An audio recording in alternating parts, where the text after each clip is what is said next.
তোমরা কি জানো মাত্র দুটো উপকরণ দিয়ে দোকানের মতো ফ্রুটি তোমরা বাড়িতেই বানিয়ে নিতে পারো। Hello friends, welcome to my mini blog. এবছর সবার কাছে প্রচুর আম হয়েছে, আর আমাদের বাড়ির লোকও আম খেয়ে খেয়ে বোর হয়ে যাচ্ছে। তাই মা বললো পড়ে থাকা পাকা আমগুলো দিয়ে নতুন কিছু একটা বানিয়ে দে। আগে আমি একদিন আমের আইসক্রিম বানিয়েছিলাম, যার ভিডিওটা তোমাদের সাথে অলরেডি শেয়ার করেছি। আজ আমি বানাবো ফ্রুটি। তার জন্য প্রথমেই আমগুলোকে ধুয়ে কেটে নিচ্ছি, তার ভিতর থেকে পাল্পগুলো বের করিয়ে নেব। তারপর একটা মিক্সিং জারের মধ্যে সমস্ত পাল্প দিয়ে তার মধ্যে দিয়ে দেবো পরিমাণ মতো চিনি, দিয়ে একটা পেস্ট বানিয়ে নেব। তারপর একটা কাপড়ের সাহায্যে এটাকে ভালো করে ছেঁকে নেবেন।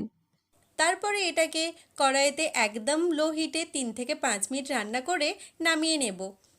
ঠান্ডা হয়ে গেলে তার মধ্যে অ্যাড করব বরফ কিংবা ফ্রিজের জল। আমি এখানে দুটোই অ্যাড করছি, আপনারা চাইলে একটাও অ্যাড করতে পারেন। বরফটা গলে গেলেই আমাদের ফ্রুটি রেডি।